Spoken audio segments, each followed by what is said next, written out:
kalau diperintahkan ibadah, cara merasakannya jangan menjadi beban kewajiban. Cara bacanya itu baca sebagai kasih Allah kepada kita. Kalau menjadi beban, nanti berat menerimanya, malas menunaikannya. Contoh kalau kita sedikit ingin detilkan misalnya, ya, wa'budu rabbakum, ibadah kepada Rabbmu. Kita bertanya, ya Allah bagaimana caranya? Lalu dirinci dalam Al-Quran, ya, tentang kualifikasi orang takwa. Ibadah pertamanya dalam bentuk sholat. Alladzina yu'minuna bil ghaibi wa yuqimunas sholat. Sholat kan, contohnya satu. Kita turunkan sholat misalnya. Nah, ketika dicontohkan detailnya satu, sholat. Nah, maka cara membaca sholat ini ketika akan ditunaikan, jangan dipahami sebagai perintah formal ibadah. Walaupun memang itu perintah. Sholat hukumnya apa? Wajib. Wajib sifatnya apa? Kewajiban kan? Yang harus kita tunaikan. Bentuknya perintah kan? Wa aqimus sholat. Tunaikan oleh kalian sholat. Perintah mengandung unsur wajib. Wajib berarti harus dikerjakan kan? Nah, perintah itu turun dasarnya sebagai kasih Allah. Jadi kalau perintah itu cuma bentuknya saja, formalnya untuk diberikan kepada kita. Tapi di balik perintah itu yang harus kita rasakan dan tanamkan ke jiwa kita. Jadi ketika diperintahkan sholat, jangan lihat kewajibannya. Karena nggak dilihat pun tetap wajib. Paham? Yang dirasakan itu maknanya. Apa hikmahnya di balik ini? Karena itu ketika Nabi diutus pun bukan hanya menerangkan ini kerjakan, ini tinggalkan, tapi hikmahnya apa? Karena itu Nabi mengajarkan tentang hikmah karena diperintahkan Quran. Ya. Quran surah kedua Al-Baqarah ayat 151. Gak apa-apa lompat sedikit, kita masih di ayat 21, ya. Kama arsalna fikum rasulan minkum yatlu alaikum ayatina wa yuzakkikum wa yuallimukumul kitaba wal hikmah wa yuallimukum ma lam takunu ta'lamun. Jadi ketika diterangkan kepada kita ibadah, kata Al-Quran ada perintahnya dulu. Makanya ibadah yang ditanya perintahnya. Sebaliknya kalau urusan dunia, ya kan teman-teman sekalian, terkait dengan urusan dunia itu larangan yang dicarinya. Jadi kalau urusan ibadah jangan ditanya larangannya. Karena sifatnya perintah, ditanya dalil perintahnya apa. Saking sayangnya Allah, gak usah banyak-banyak. Ini aja yang diperintahkan, kerjakan. Jadi jangan tanya larangan. Kalau ditanya larangan, gak akan ketemu dalilnya. Sholat subuh berapa rakaat? 2. Boleh nggak 3? Kan gak ada larangannya. Ada nggak larangan ditemukan sholat subuh 3 rakaat? Sampai kiamat kurang 2 hari, gak akan ditemukan. Karena memang salah pendalaman. Kalau ibadah itu yang dicari perintahnya. Kalau ada perintah, kerjakan. Maka turun ayat sebagai dalil. Ya, konsepnya begitu. Kama arsalna fikum rasulan minkum yatlu alaikum ayatina. Turun ayat dari kami. Apa ayatnya? Dalilnya apa? Wa aqimus shalah. Baru kita sholat. Lihat prakteknya dari Nabi. Contohnya bagaimana? Dibatasi. Saking sayangnya Allah gak usah banyak-banyak. Tapi kalau kita ikuti dapat hasilnya. Nah sekarang bagaimana menjalaninya? Setelah turun ayatnya, belajar cara melakukannya, bahas juga hikmahnya supaya nikmat menjalani ibadahnya. Karena ketika ayat diturunkan, hikmah menyertainya. Itu permintaan turunnya hikmah itu sampai dimohonkan 2 orang Nabi dan Rasul, ayah dan anak. Nabi Ibrahim dan Nabi Ismail, setelah tuntas alaihimassalam meninggikan bangunan Ka'bah, yang runtuh bagian atasnya di masa Nabi Nuh karena terkena banjir itu, tersisa pondasi. Nah, secara singkatnya ketika sudah jadi bangunannya itu berdoalah kepada Allah. Di antara doanya itu yang ayat 129. 129-nya, Rabbana wab'ats fihim rasulam minhum yatlu alaihim ayatika wa yu'allimuhumul kitaba wal hikmah wa yuzakkihim innaka antal azizul hakim. Ya Allah, mohon ya Allah, nanti utus Rasul yang terakhir itu. Rasul yang paling terakhir. Karena Rasul ini yang paling mulia. Ya, nanti setiap Nabi dan Rasul, nanti ketika masuk ke ayatnya kita akan bacakan. Itu semua Nabi dan Rasul bisa bertugas setelah mengambil komitmen perjanjian dengan Allah akan membantu risalah Nabi Muhammad SAW. Di risalah Nabi Muhammad itu sudah diviralkan di zaman setiap Rasul sebelum kedatangan Nabinya. Ya. Wa idh akhadallahu mitsaqan nabiyyina lama ataitukum min kitabi wa hikmati thumma ja'akum rasulun musaddiqun lima ma'akum la tu'minunna bihi wa la tansurunna. Qala aqrartum wa akhadtum 'ala dzalikum isri qalu aqrarna qala fashhadu wa ana ma'akum masyahidin wa ana ma'akum minasyahidin. Jadi enggak mungkin ada rasul bertugas kecuali dalam tugas itu ada komitmen untuk membantu, menerangkan dan menguatkan risalah Nabi Muhammad SAW yang akan bertugas kemudian. Nabi Ibrahim, Nabi Ismail, itu keduanya bermohon, ya Allah karena ini Rasul yang paling mulia, maka mohon ya Allah lahirnya dekat tempat yang paling mulia. Mana tempat yang paling mulia di bumi? Ka'bah. Di Makkah Al-Mukarramah.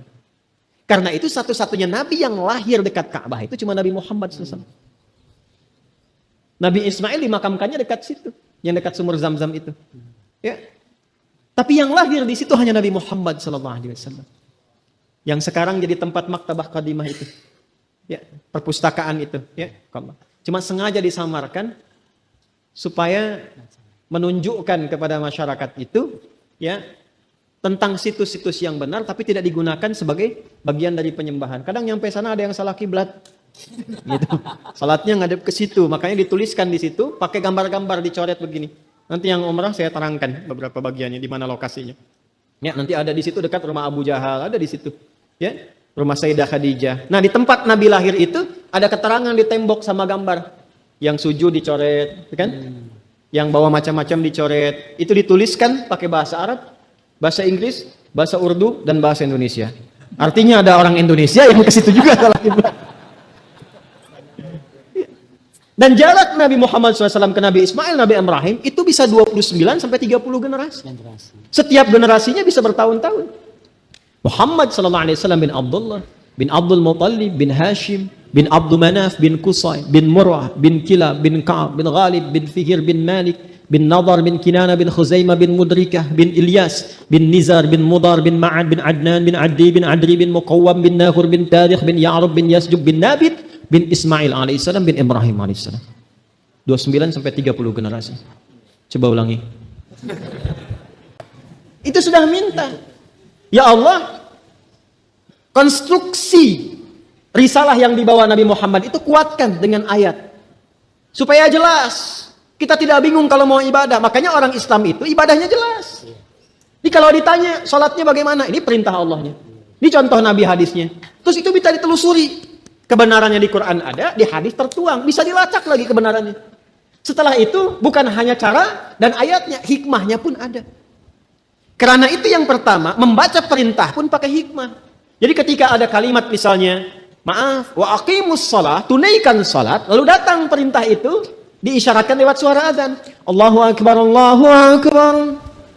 Begitu tiba suara azan itu, biasanya, kalau iman sudah dikonfirmasi di hati, getaran muncul di jiwa.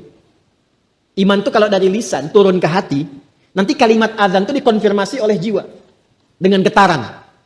Maka kalau Anda dengar azan, tiba-tiba ada getaran di jiwa untuk merespon itu tandanya keimanannya bagus. Itu ada di Quran surah ke-8 Al-Anfal ayat kedua. Kita masih di Al-Baqarah ayat 21. Innamal mu'minuna alladzina idza dzukirallahu wajilat. Jadi insan beriman yang sejati itu, kalau imannya masuk ke dalam jiwanya, nanti ketika disebutkan nama Allah, ada getaran dalam jiwanya. Merespon panggilan iman itu. Allahu Akbar, Allahu Akbar. Sudah azan. Diminta siap-siap. Diminta siap-siap. Lalu apa yang terjadi? Kalaupun dia bertanya, pikirannya bertanya, ya Allah kenapa ya saya mesti sholat? Itu langsung dijawab. Hayya 'alas shalah. Kenapa ya Allah? Hayya 'alal falah. Supaya kamu dapat falah. Apa itu falah? Bahagia dan sukses. Tadi yang saya perangkan di awal. Jadi kalau kita membaca setiap ibadah itu sebagai bagian jalan kebahagiaan dan kesuksesan, semangat kita sholat. Semangat. Apalagi paham fikihnya. Apalagi mengerti hikmahnya. Apalagi kita ngerti Qur'annya. Ya Allah, nangis tuh kalau sholat itu. Allahu Akbar. Nangis. Ya ayyuhalladzina amanu ista'inu bisabri wassalah. Hei orang-orang beriman, kalau sedang ada kesalahan, sedang punya masalah, sabar, terima dulu. Jangan dikeluhkan. Karena masalah itu dihadirkan bukan untuk menjadikan dirimu bermasalah. Supaya engkau meningkat kualitas. Supaya kehidupanmu lebih baik lagi. Supaya engkau makin teruji, makin kuat. Dan tidak mungkin kata Allah, aku menguji kecuali engkau sanggup mengatasinya. La yukallifullahu nafsan illa wus'aha. Apakah berhenti sampai situ? Tidak. Datang kepada aku minta solusi lewat sholat. Ya ayyuhalladzina amanu ista'inu bisabri wassalah. Kamu sabar terima dulu. Saat sholat datang padaku minta solusi. Jadi begitu dipanggil lewat sholat itu, ditunggu kita mau minta apa. Baru kita berdiri baca Al-Fatihah. Baca iyyaka na'budu wa iyyaka nasta'in. Hadis kutsinya mengatakan hadza baini wa baina 'abdi wa li 'abdi ma sa'al. Ini perjanjian antara aku dengan hambaku. Kalau hambaku benar cara ibadahnya, apapun yang ia minta sekarang aku berikan sepanjang maslahat untuknya. Itu hadis qudsi. Ibadi, khalaqtuka lil ibadati fala tal'ab. Wa qasamtu laka rizqaka fala tal'ab. Wa qasamtu laka rizqaka fala tat'ab. Hambaku, aku ciptakan kau itu untuk ibadah. Wa ma khalaqtul jinna wal insa illa. Aku ciptakan kau untuk ibadah. Artinya kita dicipta ini memang supaya bahagia. Karena ibadah itu pengantar kebahagiaan. Kita itu tercipta untuk senang, saking sayangnya Allah kepada kita. Kehidupan rumah tangga itu menyenangkan. Kerja itu membahagiakan. Jadi kalau kita larut dalam kesedihan, berarti ada sesuatu yang tidak berjalan dalam kehidupan kita itu. Wa qasamtu laka rizqaka fala tat'am. Kamu aku ciptakan untuk ibadah, jangan banyak mainnya, kata Allah. Kalau kamu benar ibadahnya, jangan khawatir tentang rizki. Aku bagi dan aku percepat. Engkau gak usah lelah mendapatinya. Itulah ibadah. Kurang apa Allah di situ? Dan itu dibuka untuk semua hambanya gitu. Itu yang luar biasa. Dan itu berjalan di setiap kesempatan generasi. Dari generasi awal loh. Sampai ke kita, sampai kehidupan berakhir. Kurang sayang apa Allah kepada kita? Tolong garis bawahi ini. Tolong garis bawahi. Ya, sebab kalau garis atas nggak nampak itu serius bawahnya. Garis bawah. Quran surah 19 ayat 49. Ini kaitan dengan ibadah. Fokus baik-baik ya, fokus baik-baik. Sebelum sampai ke ayat itu saya tanya dulu. Teman-teman pernah dengar kan kisah Nabi Ibrahim yang dibakar itu kan? Lalu Allah selamatkan kan? Dengan menjadikan apinya apa? Bukan cuma dingin, dingin menyelamatkan. Karena ada dingin membekukan, ada dingin menyelamatkan. Dingin membekukan itu disebut zamharir. Nanti di antara neraka itu ada yang sifatnya membekukan.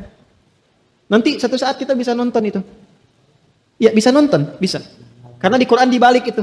Ya, fal yaumal ladzina amanu minal kufari yadhakun. Pada saat ini nanti orang-orang beriman itu balik menertawakan orang-orang yang ingkar. Jadi ada orang-orang yang ingkar menertawakan orang beriman, mempermainkan saat di dunia. Begitu meninggal di akhirat dibalik oleh Allah. Kamu tonton aja mereka tuh katanya. Nanti ada di barisan tribun khusus ya, yang bisa melihat keadaan ahli neraka itu. Ada. Ya, ada. Jadi bisa melihat tuh. Agar jangan kepleset aja situ tuh. Ya. Nanti bisa kelihatan yang di bawah. Nanti kan ada dialog gitu. Masalakukum fi saqar? Qalu lam nakum minal. Ada yang nggak sholat ditanya sama penduduk surga. Kamu kenapa ada di situ, John? Aduh, saya nggak sholat saat di dunia. Ada di sini. Ya, nanti ada yang begitu. Nanti ada yang suka meledek saat di dunia yang tertawain. Di akhirat balik ditertawakan. Diperintahkan tertawanya. Tertawain mereka kata Allah itu. Jadi Allah itu maha adil. Apa yang nggak bisa dijangkau di dunia diberikan saat di akhirat. Tapi jangan beriman dengan niat menertawakan orang-orang yang ingkar. Tidak.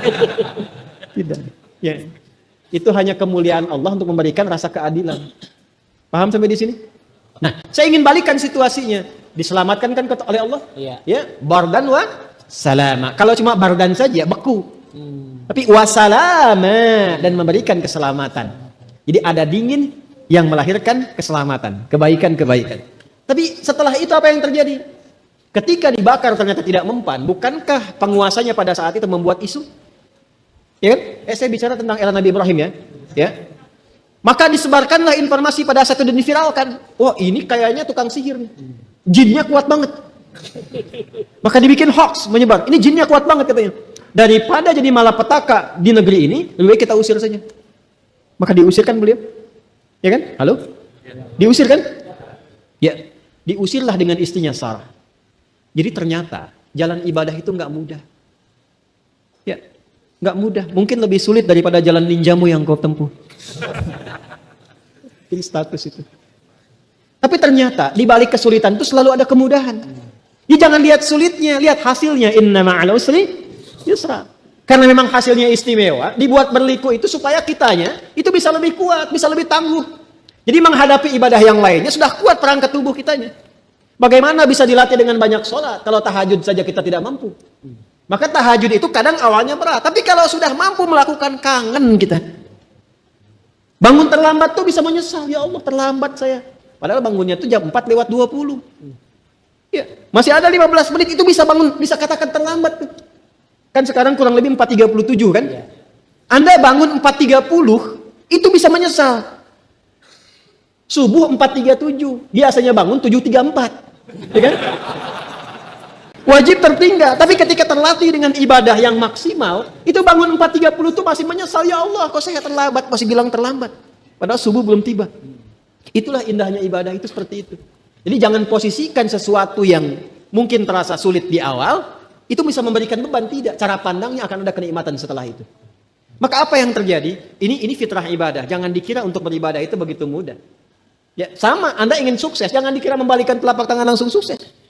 Mesti ada jalan kan yang ditempuh. Apa Anda berkata, saya ingin ke kajian, celing langsung ada di sini? Tidak. Anda harus melewati hujan kan? Ya kan? Dulu orang mendaki gunung lewati lembah. Ya kan? Sekarang menempuh jalan yang berliku untuk datang ke sini.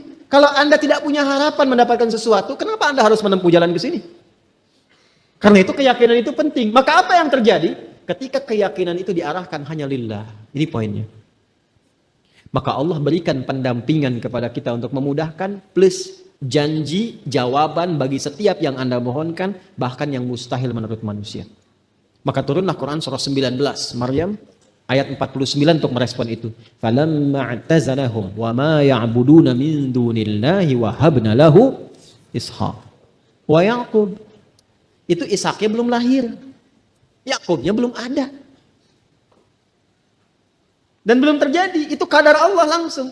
Jadi ternyata ketika Anda meninggalkan sesuatu yang dirasakan, menyenangkan, membahagiakan, tapi itu menyimpang dari ketentuan Allah, dan Anda ingin kembali kepada jalan Allah yang benar, mungkin awalnya nggak mudah, tapi ternyata ketika Anda milih saja ikhlas karena Allah, itu Allah sudah menyiapkan rencana yang sangat luar biasa.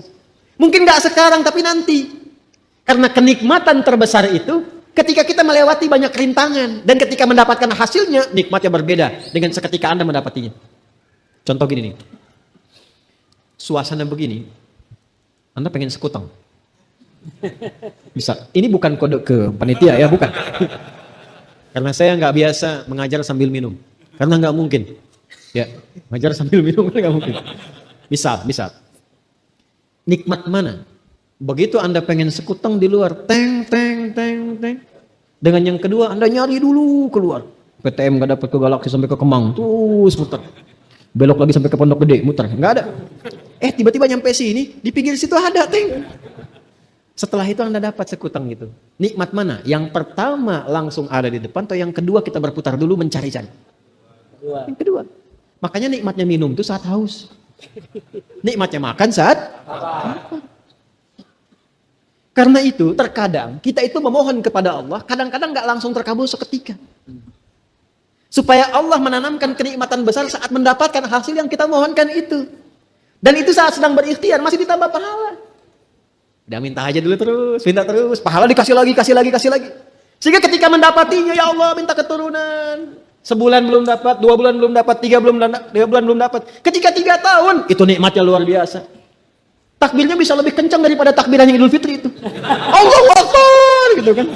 Kenapa? Padahal positif. Ya kan? Itu luar biasa.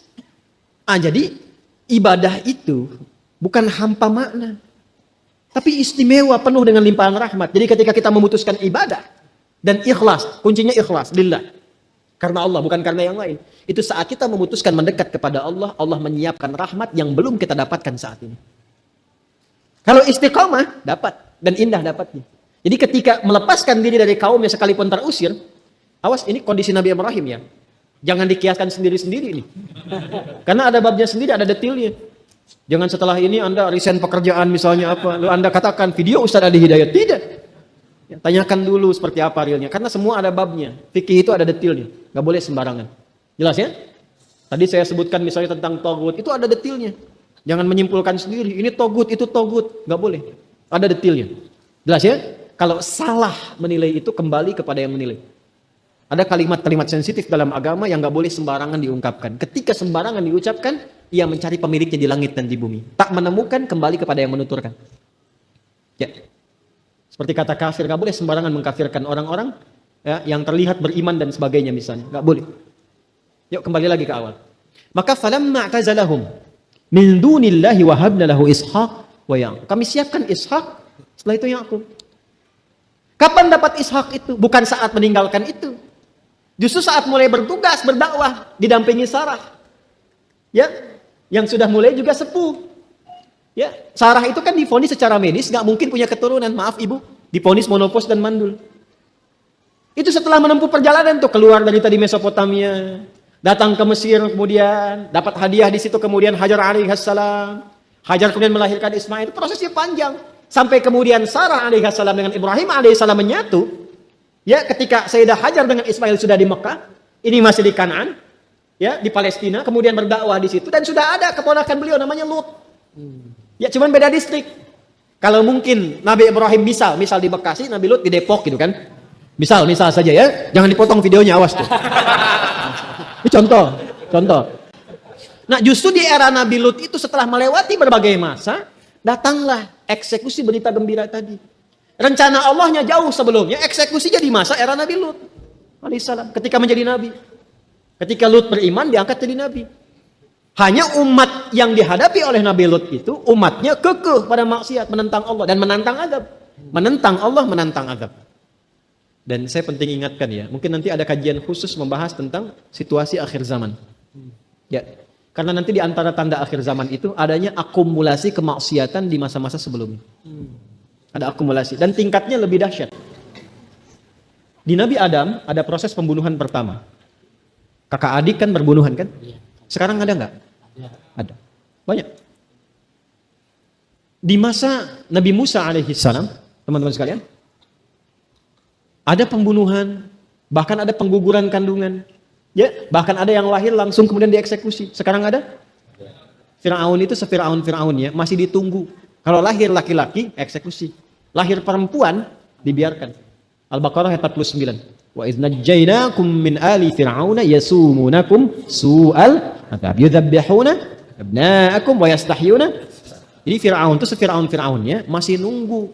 Keluar dulu, begitu lahir perempuan, bebas. Laki-laki eksekusi. Manusia sekarang, ada yang tidak peduli laki-laki dan perempuan. Yang penting gugurkan sebelum lahir. Disebut apa itu? Sedangkan yang Fir'aun saja sudah su'al azab. Zaman Nabi Lut, yang homo ada? Ada. Cuman homonya laki-laki aja. Laki-laki dengan laki-laki. Perempuan nggak terlibat. Sekarang ada? Ada. Bahkan berkembang. Perempuan bisa dengan perempuan, laki-laki dengan laki-laki. Bahkan sekarang bisa ada yang mencoba bertukar peran. Laki-laki pengen jadi perempuan, perempuan pengen jadi laki-laki. Jadi terakumulasi semuanya. Itu kalau kita nggak kenal dan bersyukurnya di Islam itu lengkap semua.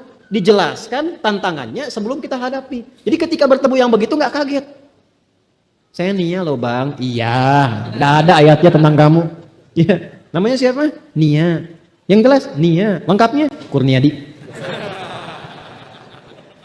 Bisa terjadi. Jadi ada akumulasi, harus siap itu. Nah di era Nabi Lut ini, itu seera dengan Nabi Ibrahim.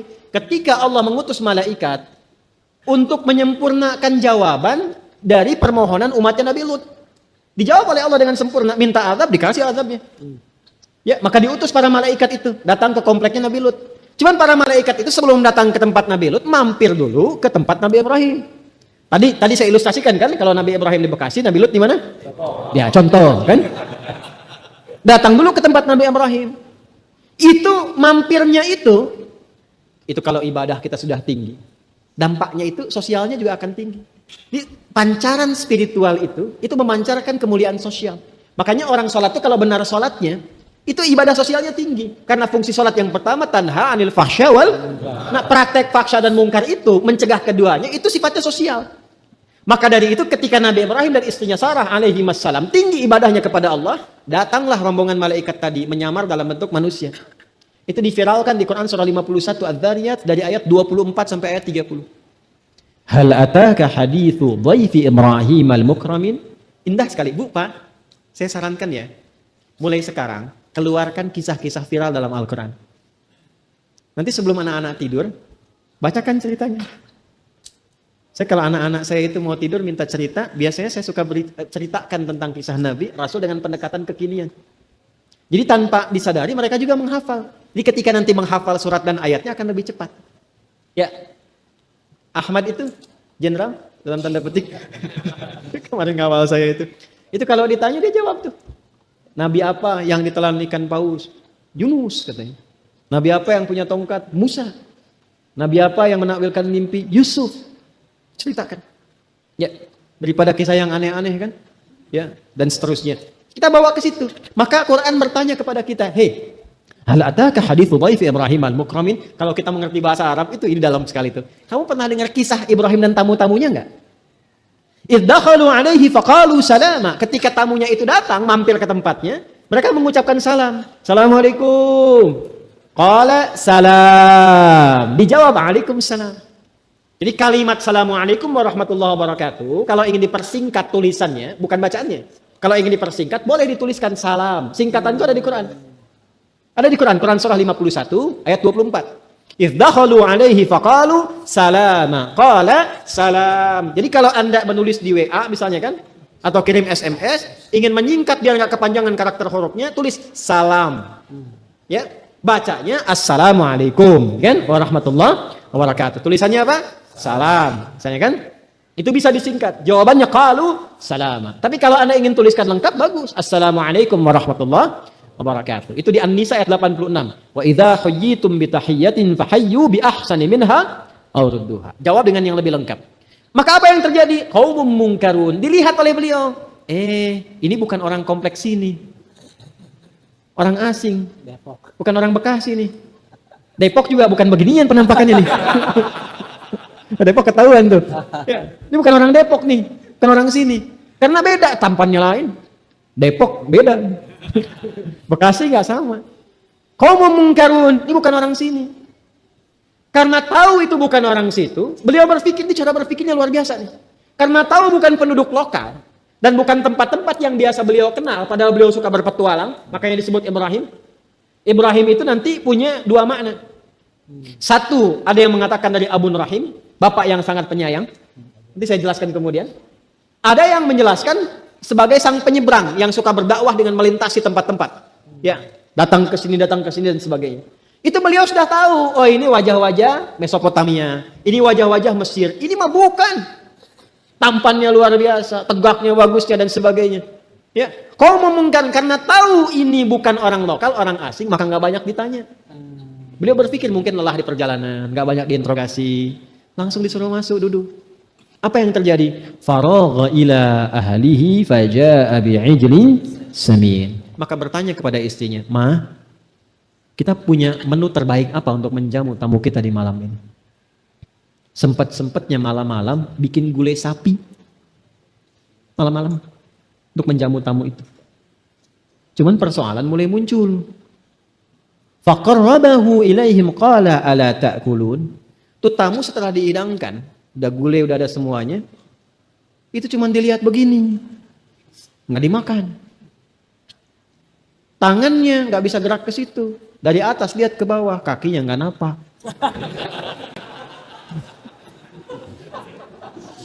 Tangannya diam aja, latas siloin.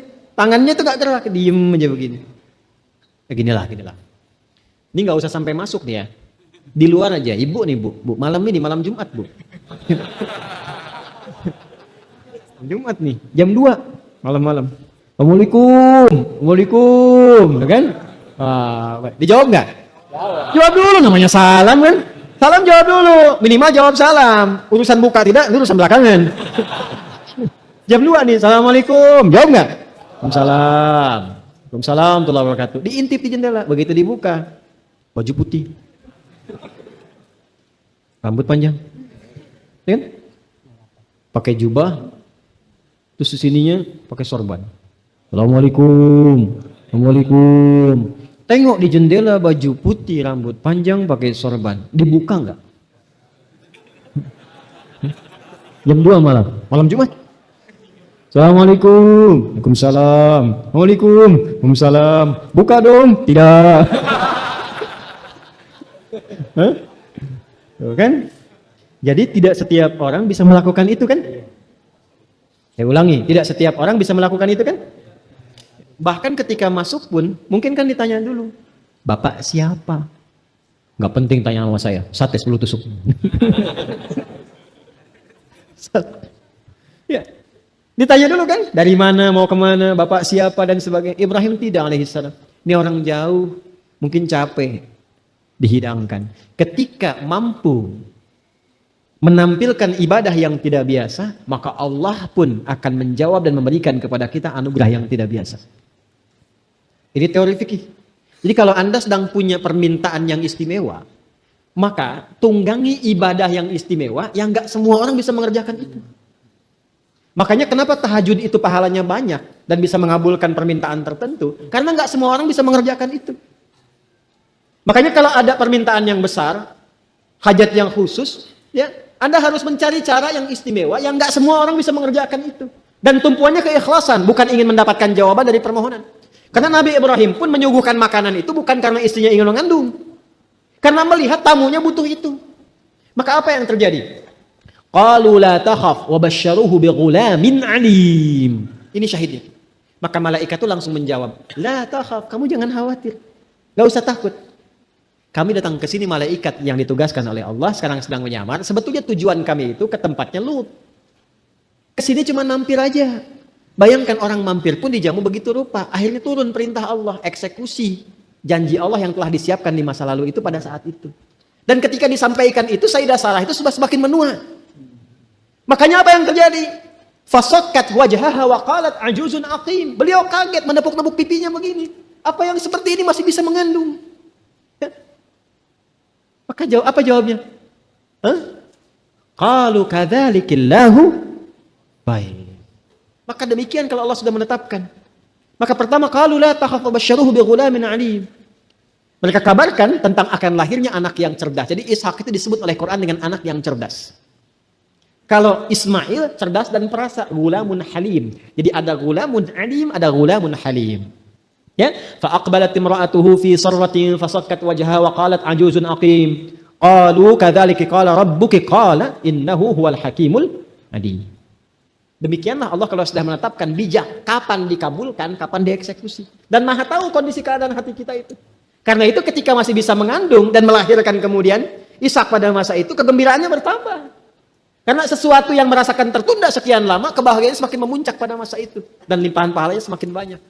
Itulah terkadang ibadah kita sekarang itu bisa mengabulkan doa kita mungkin beberapa masa yang mendatang. Bahkan menghadirkan anugerah pada yang tidak pernah kita minta. Jadi kalau Anda sedang bekerja tiba-tiba dapat proyek, mungkin bukan karena ikhtiar Anda saja.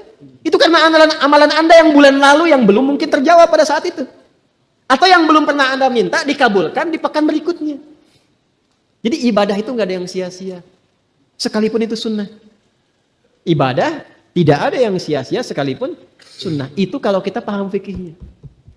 Nah ini bagian pertama. Ya ayyuhan nasu budu rabbakumul ladzi khalaqakum walladzina min qablikum la'allakum tattaqun. Jadi bukan hanya kita. Kalau kita bertanya kenapa sih mesti ibadah ya Allah? Ada dua penegasannya. Satu, kata Allah, supaya kamu bahagia, supaya kamu sukses.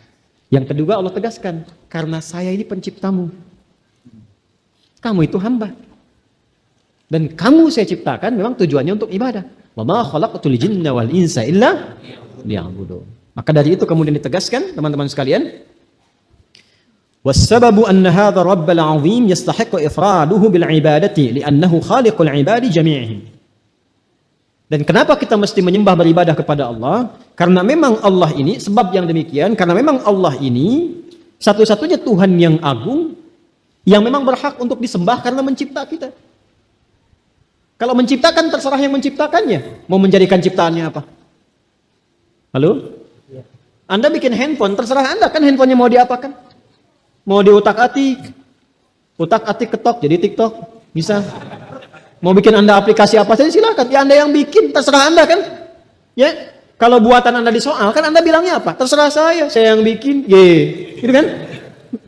Anda bikin sendal di komen orang, Anda bilang terserah saya yang bikin. Ya kan? Nah sekarang Allah mencipta kita, masa Anda mau nyoal? Ya? Kenapa engkau perintahkan aku sholat ya Allah? Terserah saya yang bikin. Ya. Itu kan logika kita dipakai kan? Jadi kita ini punya Allah, terserah Allah mau diapakan juga. Iya, tuh, tahu belakang. Paham ya?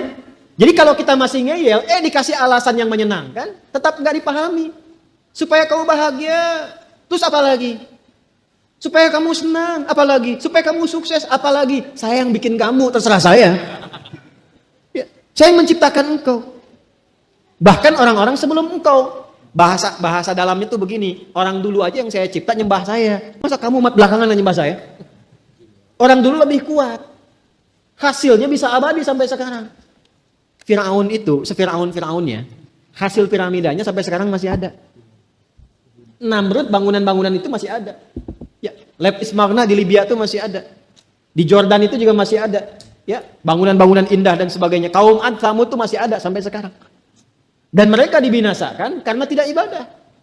Diberikan jalan kebahagiaan abadi, memilih kebahagiaan semu. Sudah semu, sombong. Sudah semu, sombong. Itu yang bahaya tuh. Karena itulah kemudian Allah ingatkan kepada kita, aku pencipta engkau. Aku yang tahu tentang engkau. Aku berikan jalan kebahagiaan. Aku berikan jalan kesuksesan supaya engkau sadar bahwa itu hamba. Bahwa engkau itu hamba. Paham sampai sini? Sebelum saya tutup, saya ingin menjelaskan tentang satu bagian penting. Perhatikan. Ini yang kemarin ingin saya tegaskan. Wa bima annal asla fi kalimati la'alla litarajji wa tawaqqu. Nah ini. Wa huwa mustahilun min Allahil qadiril a'la lil 'abdi ad-dha'ifil adna, fa kana al-muradu bihi if'alu dzalika rajina al-wusula lit-taqwa. Paham? Tidak. Ya. Karena la'alla itu dalam bahasa Arab itu litarajji wa tawaqqu, seperti yang saya sampaikan kemarin. Dan tadi saya ulangi kembali. Taraji itu huruf yang digunakan untuk mengungkapkan harapan agar meraih apa yang diinginkan, tapi tak mungkin bisa dicapai tawakkul kecuali dengan kesungguhan. Sedangkan untuk menempuh upaya sungguh-sungguh itu bagi Allah itu mustahil. Karena Allah tuh ketika kun, fayakun. Nggak perlu ikhtiar lagi. Maka ayat ini ditujukan untuk kita. Artinya apa? Allah tuh sebetulnya nggak butuh dengan ibadah kita. Yang butuh kita. Karena itu ketika menggunakan kata la'allakum, itu untuk kamu hambaku, bukan untukku. Aku perintahkan kau ibadah itu jalan untuk kesuksesan. Jalan kebahagiaan yang kamu minta. Yang kamu harapkan, yang kamu mimpikan. Aku berikan jalannya, itu untukmu, bukan untukku. Kamu yang butuh, bukan aku yang perlu. Semoga langit dan bumi tidak sujud kepada aku, tidak akan menurunkan status Allah sebagai Tuhan. Tetap Rabbul Alamin. Karena itulah kemudian, penutupnya indah sekali nih, bagus sekali. If'alu dzalika rajinal wusula littaqwa. Maka kerjakanlah semua ibadah yang menunya sudah Allah hamparkan, Nabi contohkan, niatnya meningkatkan takwa. Jadi kalau mau ibadah, sekali lagi, jangan dibawa ke urusan dunia. Dunia tuh ngikut. Walaupun ada kebutuhan dunia. Walaupun panggilan ibadah itu untuk mengentaskan kebutuhan dunia, tapi ketika menunaikan, jangan tarik ke urusan dunia. Anda jangan tahajud karena ingin nilainya sukses besok ujian. Anda jangan tunaikan puasa karena ingin dapat proyek besar besoknya. Walaupun mungkin puasa itu bisa memudahkan Anda mendapatkan proyek yang diharapkan. Tapi niatkan ibadah itu sebatas memenuhi kebutuhan takwa kita kepada Allah. Karena kalimatnya berbunyi menunaikan ibadah itu la'allakum tattaqun. Bukan la'allakum tanjihun. Jelas ya? Bukan la'allakum ta'kulun supaya kamu bisa makan. Ya, bukan la'allakum tadinun supaya kamu bisa ngutangin atau melunasi utang. Jadi kalau mau puasa, mau sholat duha, mau infak, mau sedekah, niatkan untuk meningkatkan takwa kepada Allah. Selanjutnya biarkan Allah yang menuntaskan persoalan-persoalan kehidupan kita. Jelas sampai sini? Ini penting saya sampaikan supaya nanti saat mempraktekkan ini semua kita tidak tarik itu ke dalam urusan dunia, terlalu kecil. Sekalipun diperkenankan tapi terlalu rendah itu. Sehingga nanti menurunkan keistimewaan yang sudah Allah siapkan. Allah kalau sudah menyiapkan BMW, masa Anda mintanya BMX? Maaf ya, BMW dan BMX itu cuma contoh. Jelas ya? Halo? Jelas ya? Nah, ini yang mesti kita pahamkan pada diri kita. Sebelum saya tutup, paham maksudnya? Paham. Jadi kalau saya tanyakan, siap kita ibadah? Untuk apa ibadah? Meningkatkan takwa. Supaya apa kita ibadah? Bahagia. Supaya apa lagi? Sukses. Jadi kalau diperintahkan ibadah, semangat kita? Besok subuh jam berapa? 4.37. Baik, kalau ada panggilan azan, pilih sholat atau pilih olahraga? Sholat. Kalau ditawarin 1 juta? Sholat. 10 juta? Sholat. 100 juta? Sholat. Mana tas saya tadi itu? Alhamdulillah, kita baru saja mendengarkan penjelasan yang luar biasa dari Ustadz Adi Hidayat tentang surah Al-Baqarah ayat 21. Dalam ayat ini, Allah memanggil seluruh manusia dengan panggilan yang lembut dan penuh kasih. Wahai manusia, sembahlah Tuhanmu. Melalui ayat ini, Ustadz Adi Hidayat mengingatkan kita bahwa ibadah bukan hanya untuk orang yang sudah beriman, tapi untuk semua manusia tanpa terkecuali.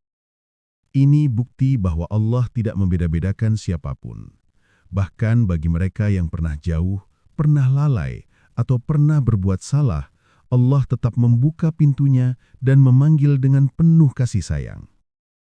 Pesan ini sangat penting, karena seringkali kita menganggap ibadah itu hanya rutinitas, kewajiban, atau bahkan beban. Padahal justru sebaliknya, ibadah itu adalah bentuk perhatian dan cinta Allah kepada kita. Lewat ibadah, Allah ingin kita lebih tenang, lebih dekat kepadanya, dan terhindar dari kehidupan yang kosong dan tidak terarah. Ibadah bukan untuk membebani, tapi untuk menyelamatkan. Allah tahu manusia mudah lemah, mudah khilaf, dan sering tersesat arah. Karena itu, ibadah hadir sebagai pengingat agar kita tidak jauh dari Allah Subhanahu wa Ta'ala. Selama kita masih mau beribadah, berarti Allah masih memberi kesempatan untuk berubah, untuk memperbaiki diri, dan untuk kembali mendapatkan hidayah. Dalam ceramahnya, Ustadz Adi Hidayat juga menjelaskan bahwa ibadah bukan tujuan akhir, tapi jalan menuju sesuatu yang lebih tinggi, yaitu takwa. Dan dari takwa itulah lahir kebahagiaan dan keberhasilan sejati yang disebut dalam Al-Quran sebagai falah. Jadi rantainya begini, ibadah menumbuhkan takwa, takwa membawa keberkahan, dan keberkahan melahirkan kebahagiaan hidup. Artinya, kalau kita ingin hidup tenang, bahagia, dan diberkahi, mulailah dari ibadah yang benar dan tulus, bukan ibadah karena terpaksa, tapi karena sadar bahwa semua yang kita punya datangnya dari Allah. Ustadz juga mengingatkan, kalau selama ini kita masih sering menunda ibadah, masih malas sholat, atau masih mudah melanggar, itu tandanya hati kita butuh dibersihkan. Dan cara terbaik untuk membersihkan hati adalah dengan mendekat kepada Allah. Jangan tunggu sempurna untuk mulai ibadah, karena kesempurnaan itu datang dari kebiasaan beribadah. Selama kita mau memperbaiki diri, Allah akan bantu setiap langkah kita. Bahkan kalau kita merasa sudah banyak dosa, jangan pernah berpikir bahwa Allah tidak mau menerima. Allah tidak pernah menutup pintu taubat. Dalam ceramah ini, Ustadz mengingatkan ayat dari surah Az-Zumar. Janganlah kamu berputus asa dari rahmat Allah, karena Allah mengampuni dosa-dosa semuanya. Jadi selama kita masih hidup, selama masih bisa bernapas, masih ada kesempatan untuk memperbaiki diri. Sekarang tinggal kita mau atau tidak. Mau terus hidup dalam kesibukan tanpa arah, atau mau mulai berjalan menuju Allah lewat ibadah yang tulus. Mari kita jadikan nasihat ini sebagai pengingat setiap hari. Saat azan berkumandang, jangan tunda. Saat hati mulai malas, ingatlah bahwa setiap sujud adalah bentuk cinta Allah yang sedang memanggil kita untuk kembali. Karena pada akhirnya, yang kita kejar bukan hanya dunia, tapi ridho Allah dan kebahagiaan di akhirat. Kalau kajian ini memberi manfaat dan membuat kamu lebih paham tentang makna ibadah, jangan lupa untuk klik tombol like, bagikan video ini supaya semakin banyak saudara kita yang bisa merasakan manfaat yang sama, dan subscribe channel ini agar kamu tidak ketinggalan kajian-kajian berikutnya bersama Ustadz Adi Hidayat. Di kolom komentar, yuk kita sama-sama doakan Ustadz Adi Hidayat, semoga Allah selalu menjaga kesehatan beliau, melimpahkan keberkahan pada ilmunya, dan memudahkan setiap langkah dakwahnya agar terus membawa manfaat bagi umat. Terima kasih sudah menonton sampai akhir. Semoga setiap menit yang kamu gunakan untuk mendengarkan ilmu hari ini menjadi amal kebaikan dan pembuka pintu pahala di sisi Allah. Tetap semangat memperbaiki diri, teruslah beribadah, dan jangan pernah lelah untuk menjadi hamba yang lebih dekat dengan Allah. Wassalamualaikum warahmatullahi wabarakatuh.